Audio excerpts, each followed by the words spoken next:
Drills that we can use using the foam roller. That's going to help mobilize our shoulders, stretch out our upper pecs, and then also loosen up our mid back. Okay, so our first one we're going to do, we're going to lay on the foam roller. So I want 3 points of contact. So I'm going to sit on the edge. I want tailbone, I want mid back, and then I want head on the foam roller. Okay.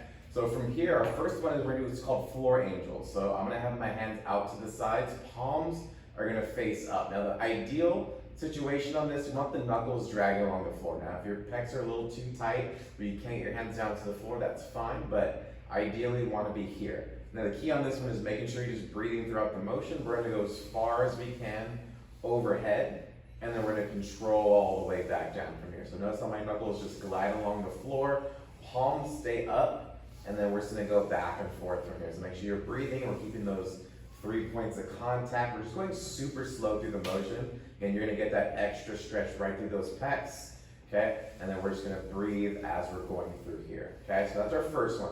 Second one, we're just going to build on top of the floor angels. I call them YWs, okay? So pretend like your hands are going to make a Y. So you want the arms nice and wide, still palms up, knuckles to the floor. Now from here, I'm going to drive my elbows into my sides, almost like I'm doing like a pull down motion or like a pull up motion. It's the same thing. So we start in that wide position, and then now think like you're gonna do a pull up, right? You're pulling the elbows down and back, and then also you like squeeze your shoulder blades. So the foam roller is sitting in the middle of the shoulder blades. Think about squeezing them together to pinch that foam roller, and then we're gonna come all the way up.